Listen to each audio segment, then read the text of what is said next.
Dear doctors, I'm interested in the post-coronavirus calibration process that many of us are likely going through or about to go through.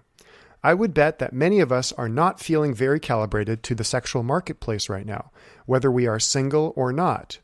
Single people even more so, of course. I'd be interested to hear how this unique level of isolation we've all experienced leads to decalibration and then the process of recalibrating again. I'm just now starting to get back out there, and I get the sense that my nervous system is desperate for calibration while at the same time guarded against any potential bad news. This may be controversial, but I partly feel like some people may be wearing masks to avoid calibration. I live in a location with less than 10 cases across a population of a couple million, and a geographic area the size of Europe, yet people are still wearing masks. I know there are logical reasons to do so, of course, but it just occurred to me today that perhaps people could be wearing masks to avoid this post-corona calibration. Getting back to normal means getting calibrated again, and covering your face is a way of avoiding this. What do you think, doctors? Well, this is. I think Jen will have plenty to say. It sounds like a chick question. Yeah. Yeah, this is interesting. This is actually that point has occurred to me in part because I have personally had the experience of needing to go run an errand and, stopping to be like, oh yeah, I should put some lipstick on and brush my hair, and then being like, yeah, I'm wearing the mask. It doesn't really matter. I'm not going to see anybody. They're not going to recognize me. Why go to the trouble? So I think there is definitely to the point of people wearing masks to avoid calibration. I think that's probably a bit overstated. There's some of it in the sense that, people are just under energy conservation, and they're making the same kind of trade-off that I am, where it's like, oh, well, you're running to the grocery store and no one can see your face anyway. And people are not expecting to have their normal level of in-person flirtation when they're out and about. So all of that is true. But I think it's probably a pretty small part of the general cost-benefit analysis of why people are deciding to wear masks or not. I think they're wearing them for lots of other reasons, some of which are evidence-based and reasonable, and some of which maybe are less so.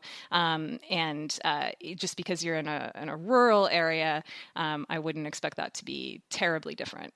So that's a piece of what people are doing, but probably a pretty small one. I think also the other thing that strikes me about this question is that unless something really meaningfully has changed in your physical appearance since March, there's not really a big process of recalibration going on. So, what this person is asking about is sort of what is your market value on the dating market. And we've talked about this a few different times in a few different ways. And so that should not have meaningfully changed unless something has meaningfully changed about your appearance or about your mate value in some other way. So, if you're no longer employed, or your living situation has changed, or your general station in life has undergone some sort of major transformation, which is true for a lot of people in the past couple of months. But the basics of sort of how attractive you would be to a potential mate are probably not that dramatically different than they were a couple of months ago. And they're not that dramatically different from most of the other people who are going to be out there looking for dates. And online dating has been going on this whole time. Like we talked about last week, most of the apps now have video dating. People are video chatting and FaceTiming and meeting for socially distanced drinks or not so socially distanced drinks. I think there's a wide degree of following the rules when it comes to this. So I don't think it's that big of an issue and that big of a deal. I think life sort of goes on in the same way that it was before all of the isolation. That would be my initial take on it. But I don't know if Doug has other things to add to that. No, I don't think so.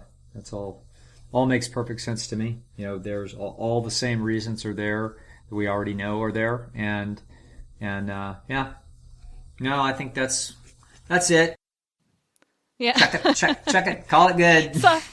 Sorry, there's not something more interesting going on. It would be sociologically fascinating if I had the sense that there was a big, I mean, we talk a lot about competitive avoidance and the ways that people will latch on to any excuse to avoid fair competition. And that's very true. And I do think that is in the CB of certain individuals, but I don't think it's terribly widespread. And my self-calibration, or my calibration, got kind of set in there at about age 13, and it hasn't moved. At 13, is that good or bad? It was actually I found out that I wasn't quite as fancy as I had thought I was, and then it stuck right there. Yeah, I think it's really a pretty stable thing, unless you've got really dramatic changes in your appearance or your life station, which can happen for all kinds of reasons. They're not necessarily going to happen thanks to a stay-at-home order. So. Yeah. I actually read recently that I think 76% of Americans have gained up to 16 pounds over the last... 16 is the average. The data that I was looking at was, Mm-hmm. Yeah. So if I've only gained 2 pounds, someone out there gained 30. Right. Yeah. This sounds like National Enquirer data. I wonder. So, yeah. I never take survey data seriously. Every survey class I ever took in grad school, I came out of there just shaking my head at how unreliable even the most sophisticated survey instruments can be. So it's really, survey data is really, really, really to be taken with a huge grain of salt. So yeah, if that was some USA Today poll. Yeah. It was actually, my Nutrisystem. Probably not. Oh yeah. Oh, well, there you go.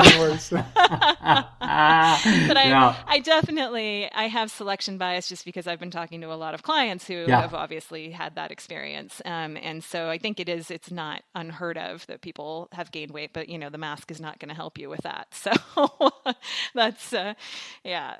Yeah, when I read this question, Dr. Lyle and Dr. Hawk, and I know Dr. Hawk, here comes the incoming toxic masculinity alarm, but when I read this question, I was reminded about something that Dr. Lyle said a long time ago on the podcast in the beginning when we were talking about face coverings in the Middle East. Yeah. And right. That there may be some women may not have such a problem with it because it evens the competitive field. As far as the beauty is concerned. Sure. That's a nice cold blooded. Just go ahead and lay it at my door, Nathan. Right in front of Jen, no less. I mean, lowers there. I don't even know where to start. I mean, these women in the Middle East are exercising a little less freedom of mate choice in general. Yeah. So they're facing a different set of competitive. I'm just gonna. Never mind. I'm gonna sit back and smile and nod. Yeah, the evidence that I remember, and I can't remember who reported it. I have a feeling it was David Buss somewhere. And that is that I believe what I read was that the older the women got, the more the happier they were about covering their faces. And but was that time series or was that just polling older, more conservative women? Yeah, that's a good question, and I wouldn't know. I can't defend against the Jen Hawk's social science acumen. And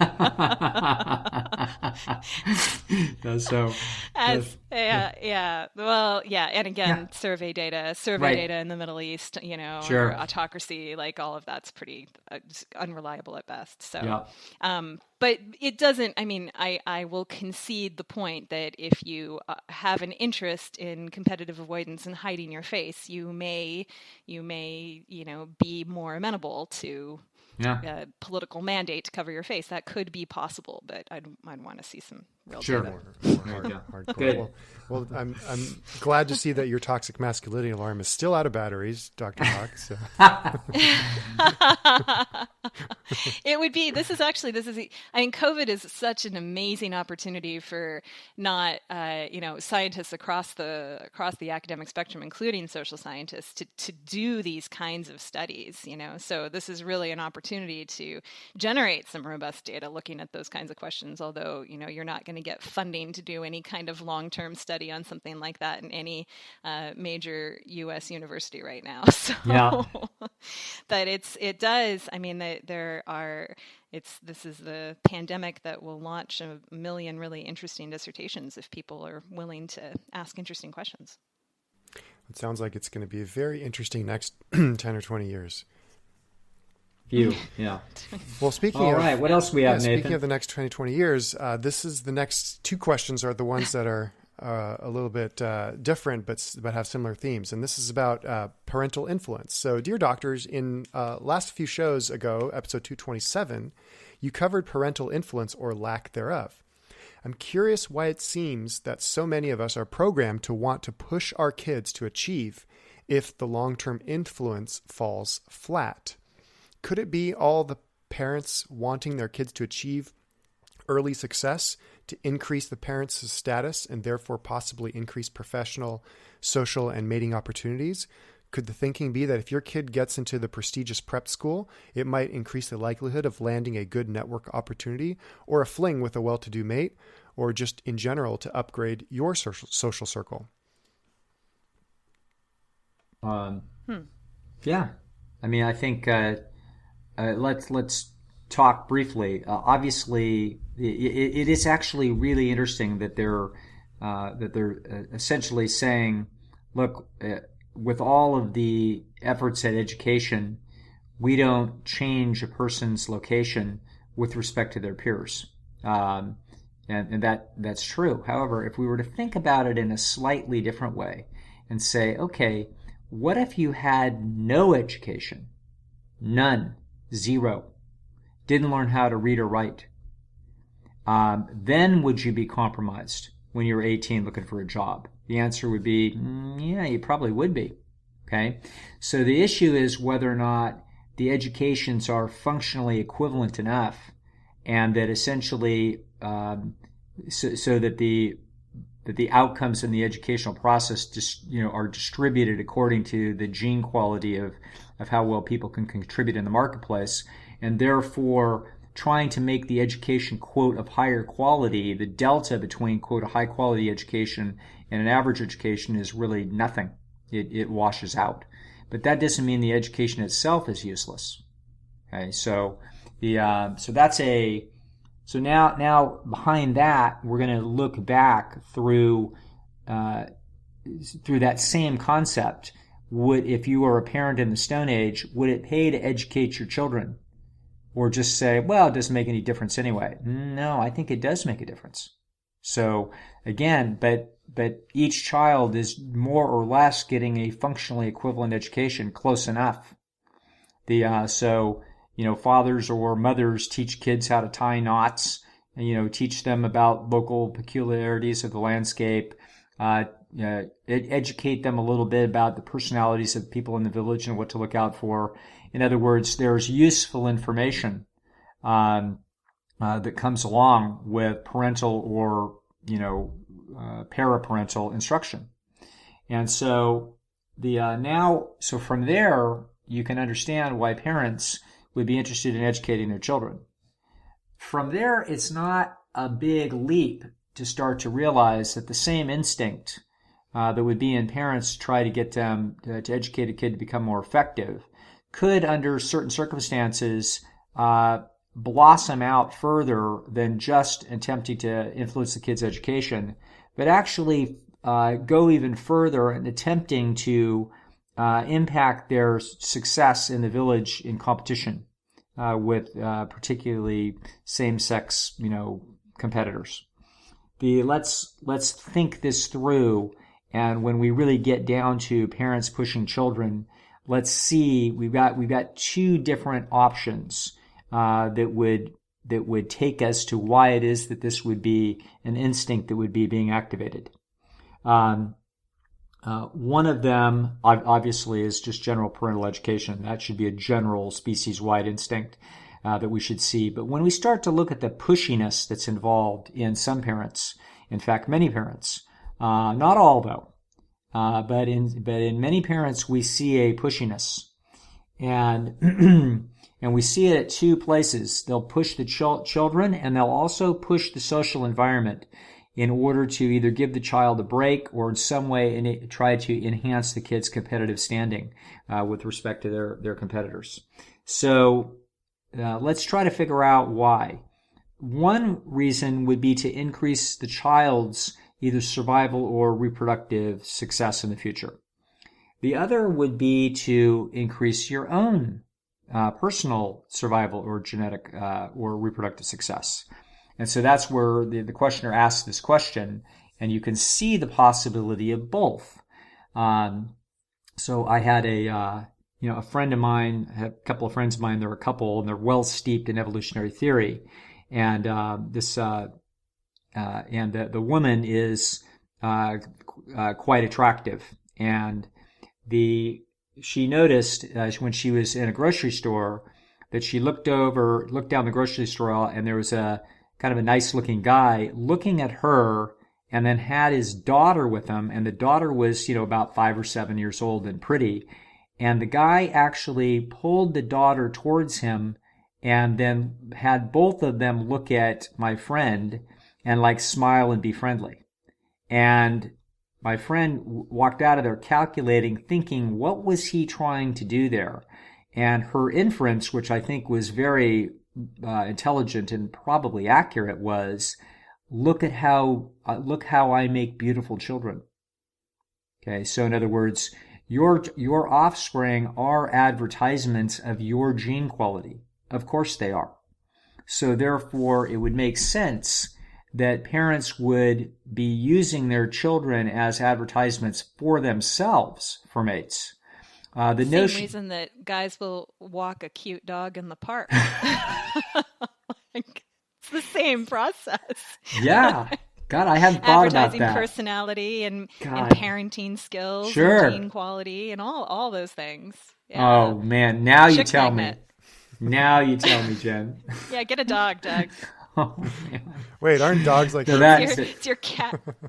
Oh my God. That is I don't even know the punchline to that joke. I'm just gonna I don't know. But the point is that is that's makes a reference that you made. Oh. You said dogs having a dog if you're dating is kind of like having herpes. I don't know. Oh well, that's a fortunate. Out of the mouths of babes. Yeah, that's right. Out, but now it's too good. No. All right. Well, back to my story before I get totally lost. So, so you can see that your children are going to be advertisements for your genes, and it would have been the case that in the Stone Age, we wouldn't have been in super long-term pair bonded situations where we're just going to be monogamously pair bonded to one guy and we're going to have 5 children by him. No way. That's not human nature. So human nature is full of stepfatherhood, new mates. It's musical chairs. And so that's how the species is built, obviously. All we have to do is looking at the dating careers of people as they become increasingly free in the modern world from the shackles of poverty that lead to very, very low divorce rates. And now we have people that are, in free societies, when they are able, they move on. And so this is clearly the pattern that the species is built on. It's not built with intensive pair bonding of an emperor penguin. And so, of course, then children would be advertisement for mates. So yes, that's one reason that parents will push children. The another reason that they will push children is what I call why mom cares, and that is that you can imagine in the Stone Age that you would only have a few mates, mating opportunities. There was only 2,000 people on Earth about 75,000 years ago. So they're scattered throughout sub-Saharan Africa. So this is, you can imagine, that's less than in my high school. So that's not a lot of people. And as a result, obviously there's been a lot more people since then. It's been a very successful species. But very often in hunter-gatherer terms, which is where almost all the neural circuits were built, even though they've been shaped by agriculture and high population densities since then. But the original equipment is certainly built to be dealing with situations where there are a very low number of mating opportunities. And suppose your son, for example, is a 6 or a 7, and there's a 10 in the village and a 9 in the village, and there's a 3 in the village, and there's 4 or 5 girls that are about the same age group cohort as those 4 or 5 boys. And we know the most attractive girl and the most attractive boy are likely to get together, and the second most attractives are likely to get together, and the least attractives are likely to get together. So our action might be between your son who's a 6 and the other son who's a 7, or maybe your son is the 7 and the other woman's son is a 6. And on the other side of the equation, there's an 8 female and then there's a 5 female. So there could be a 30 percentile reduction in attractiveness of the mates depending upon whether or not you win the 8 or you wind up with the 5. And so that kind of discrepancy between two alternative mates would have been common in the Stone Age environment. That's not taking place today. So taking place today, there's no way.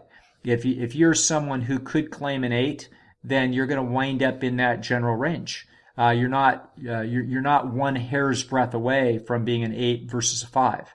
That's not the way it is now. But that is the way it probably was for much of human history. And as a result, it wouldn't be surprising to find conniving mothers that are essentially trying to figure out how to make their kid look better than the other kids, particularly this specific competitor. And, this is what goes on in the soccer stand as mothers talk about how their kid, plays the game right and how the team does so much better when he's in the game, even though he's, 7th kid on the bench. But she's still trying to sell her kid's virtues to the village. And that's, it could be that she's trying to sell her own genes, but it could also be that she's trying to sell his genes, which are her genes, in attempting to protect against the disastrous theoretical possible drop of 30 points of percentile in a mate. Those 30 percentile points would cause any offspring out of there to be 15 percentile less attractive. That's a huge deal. It can be the difference between success and failure in the gene pool period. So anyway, I think that those are two different, two completely different reasons why it is that parents would push children. And I think that neither of those has any braking force put on it by the Plomin-esque discoveries that we can't change personalities and we can't change IQ, and we're unlikely to have a significant alteration in a major educational effort in someone's, socioeconomic trajectory. No, that's because people aren't being massively handicapped or massively, what would you call that? They aren't also being, what do you call it, Jim? Advantaged. Advantaged, yes, thank you. The privileged word of the day. Wasn't going to say privileged. Doesn't have very specific meaning. I can't even get the word out. She's already considering 3 or 4 alternatives. But anyway, that's the quote privilege is not going to be particularly helpful as we're seeing.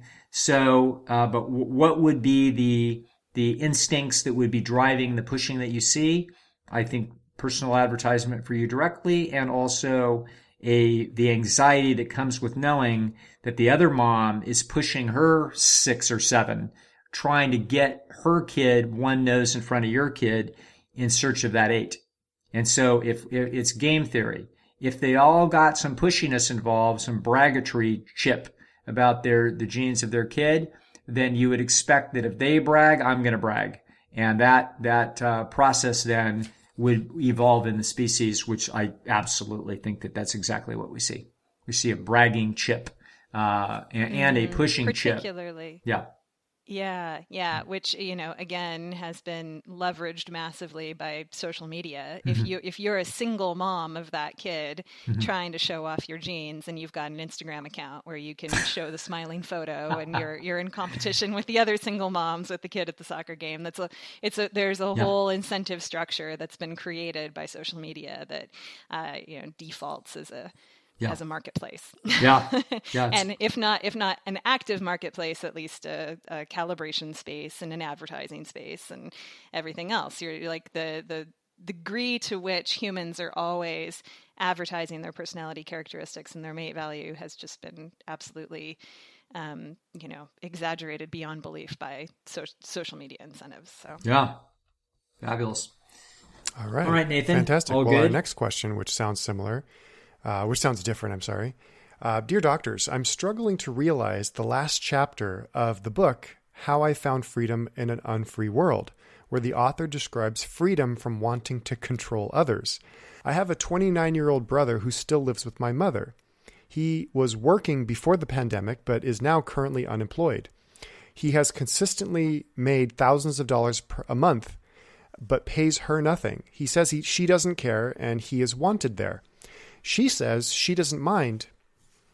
In the past, I have argued about why this relationship is bad for them both. I'm having a hard time with why this situation makes me so angry, when really it is none of my business. I would love to be free of my concern, but it feels deeply concerning that from what I see, my brother is exploiting my mother to avoid life, and she is enabling him because she doesn't want to live alone.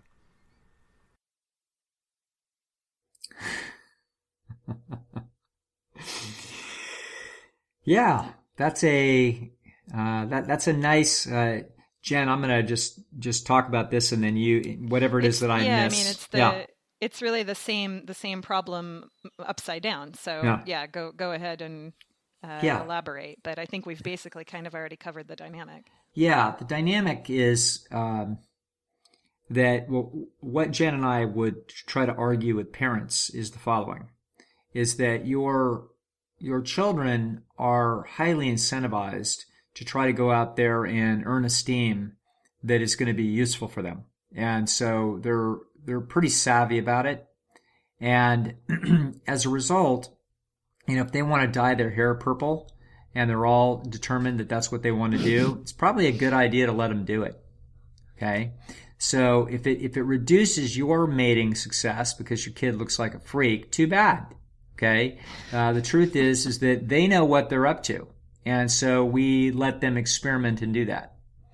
And so this is what Jen and I call running their own show. So your kid, you may say, oh no, that's a terrible way for you to win mates. I just know that you're going to fail. That's a bad strategy. Oh, well, how do you know? You're looking through their mating problem through your own eyes. You don't know who they're going for and who they're trying to advertise for. They may be advertising to the same sex and you don't even know what's going on with them.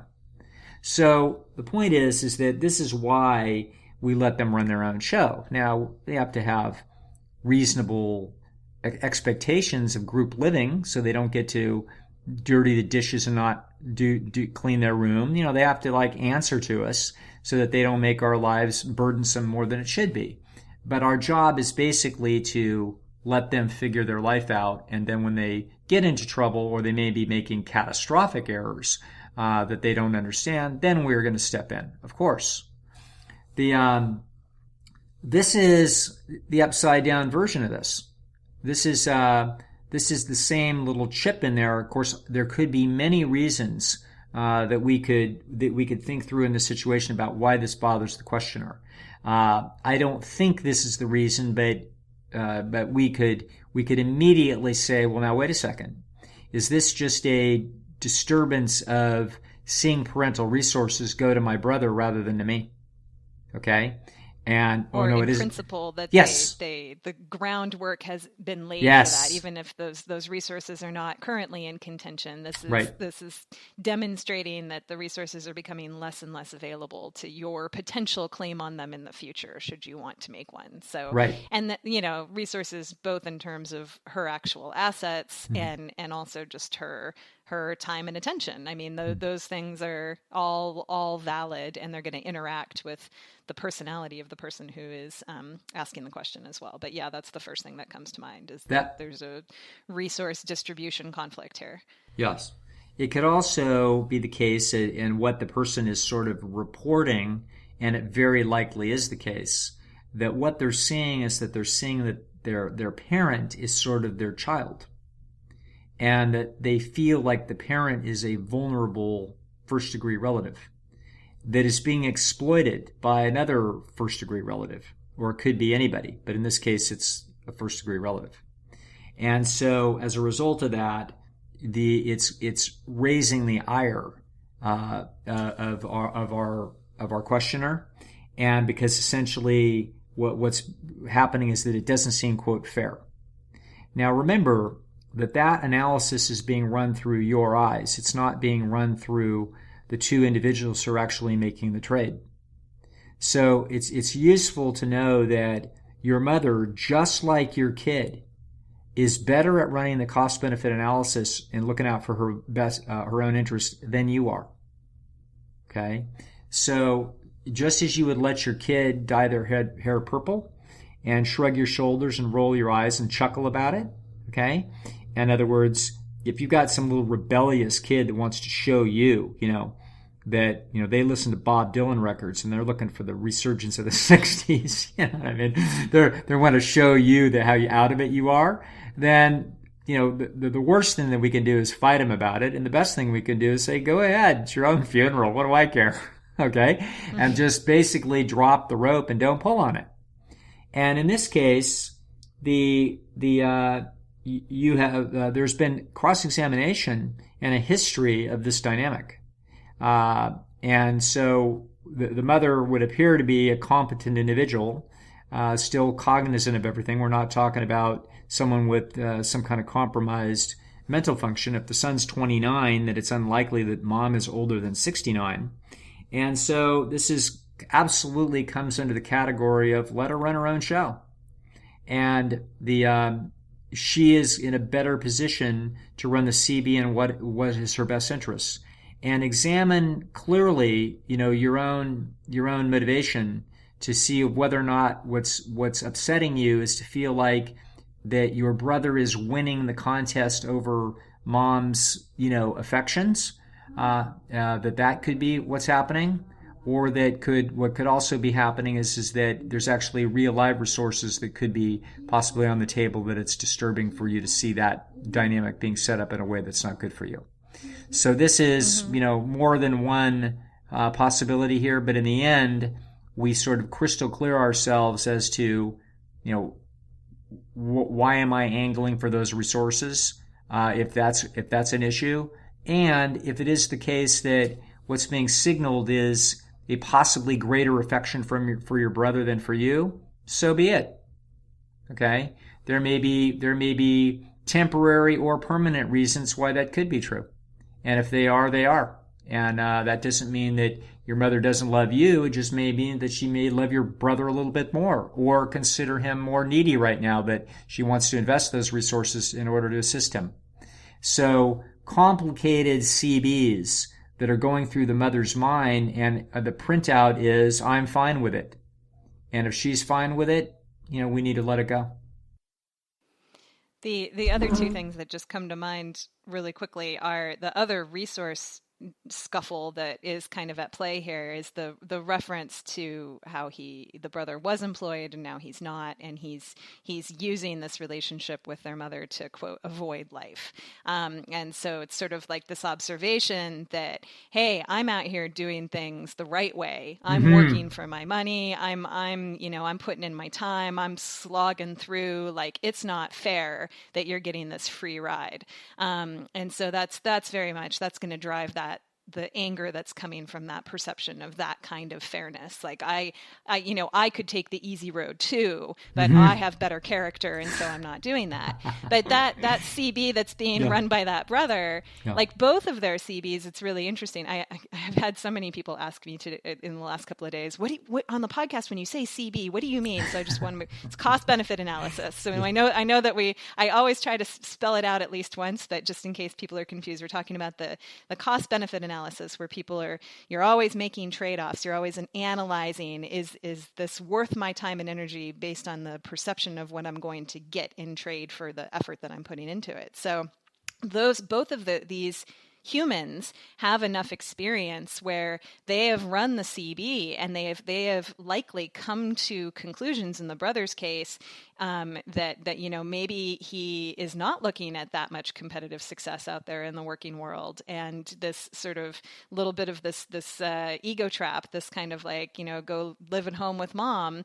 Not only is it just strategically better, he's not necessarily doing it for evil reasons or like directly avoidant reasons. He may be doing it because he's perceiving that he can't otherwise be very successful in a fair marketplace. So that's part of what might be going on. And then for the mother's part, she's also had many opportunities to run the CB on how else she can have companionship. And she may not be very well calibrated on the mating market. She may not be looking for romantic companionship. She may not have very many good friends. And this is really the sum total of her social experience. And she has had enough of an opportunity to evaluate that and really think about it. And this comes out as favorable for her as well. So they have a little dynamic that is irritating that you are outside looking in on, but it is an equilibrium that is mutually beneficial to both of them, as Doug is saying. And you are just, there's this feeling that it's not fair and you've been left out and you have to do it the hard way, and that sucks, but that's where wonderful. It is. Wow. Thank you, Dr. Hawk, for that. that Good. beautiful information, and Dr. Lyle as well. All right, so our next question. Dear doctors, when women write, quote, family-oriented, end quote, on a dating profile, is this code for, quote, looking for man who will invest all his resources into me and our potential children? And also, quote, I'm vetting your current relationship with your mother as proof? My goodness, someone's cynical. I mean, I'll just go ahead and jump in, since Sure. It sounds like another chick question. So I would say when women write that they're family oriented on a dating profile, yes, they are definitely signaling very strongly that they're looking for a pair bonder and not for casual mating. So one way to interpret that is that they're looking for a man who will invest all of his resources into me and our potential children, although that's a little bit of a cynical way to look at it. Vetting your current relationship with your mother is proof, maybe in certain circumstances, but not necessarily. I mean, family oriented in the sense that, yeah, they're going to want to know that you have a good relationship with your family in general, or if you don't, I mean, I think this is going to come down to there's going to be a lot of different individual variations on what different women mean by that phrase. Some are going to use it to mean you really want to have children, and some are going to use it to mean you spend every weekend hanging out with your family. So I wouldn't take that too broadly when you encounter it. I would take it as an absolute signal that she's a pair bonder and she's not looking for a one night stand. And I'm always encouraging women on their dating profiles to absolutely drop these kinds of signals to potential suitors, because it's there's this feeling that you want to be kind of coy and subtle on your dating profile about what you're looking for, because you don't want to rule out too many people. So you want to kind of, there are these key phrases that my friends and I always used to make fun of when we would look at profiles, which are, that you're trying to signal both that you're up for fun and that you're very serious and family minded. So equally at home and high heels and tennis shoes was a phrase that we would just see over and over and over again, or equally at home in a wine bar and a baseball stadium. You'd see that one in Boston all the time. And so this kind of, I'm up for anything. I'm here. I'm going to front that I'm available for casual mating, but really I'm looking for a pair bond. Don't do that. If you're really truly looking for a pair bond, you want to be really deliberate with those signals, and make it really clear to the guys that you're looking for that that's what you're in this game for. And a phrase like family oriented is one of those ways to do that. God, that's great, Jen. I hadn't quite grabbed that, and that is a yeah. I mean, I'd sort of gotten there before, but I hadn't quite nailed that. That's beautiful. This is a derivative of the little deal that I did last week or two on our website called How to Solve a Problem. And a key issue in problem solving, which is solving a problem, is finding a way to close the distance between where you are now and where you want to be. And that's a goal, and then there are problems that stop you. In other words, problems are obstacles on our way to goals. And one of the biggest difficulties that people will sometimes face is that they have multiple agendas, and so they have more than one goal, and those goals are actually not consonant, and so they have different behavioral pathways to get to them, and i.e. contradictory. And so the natural confusion that sits inside of the female mating strategies, both trying to pass on their genes to a sexy son from some sexy philandering dude that's going to love him and leave him, that's in there. That's the titillated possible chip inside the female that is receptive to casual mating for exactly that reason. And at the same time, though, a bigger, more dominant component of female psychology is pair bond strategy. And so you can see, it's funny that quote, high heels and baseball game thing, that is precisely, she's splitting the difference. So she's literally signaling two different signals.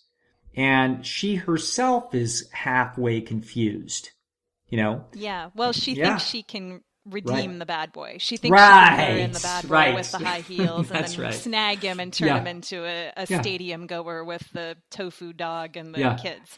So it's not going to happen. The guy that you snag with the casual mating signal is not going to magically turn into Prince Charming with the pair bond. These are two different candidates on the online dating profile matrix. And so you can advertise to one or the other, but you cannot advertise to both. Or if you advertise to both, you're going to be dealing with a lot of broken-heartedness with the casual mating suitors who are self-deceptive and very interested in deceiving you, and you're going to feel all excited and weak-kneed and over-rewarded by them, and then you're going to be very bitter and cynical after a couple of years of being loved and left in a hurry and ghosted repeatedly before you can go to that baseball game. Dr. Hawk speaks the truth. I've had this exact scenario on the phone in consults at least twice in the last 2 weeks. So this is a I think we got the math right, Jen. It won't explain every twirl of every person's game, but it explains the mega trends that sit under these dilemmas, without a doubt. That's great. All right. I think that's about enough for one night. Dr. Lyle, Dr. Hawk. All right. Solved enough of the world's problems. Very good work. All good. Gotten ourselves into enough trouble. Yeah, got it. Dr. Lyle, Dr. Hawk, thank you so much. We will look forward to asking and answering some more questions next week. Fantastic. Sounds good. Thank you, Nathan.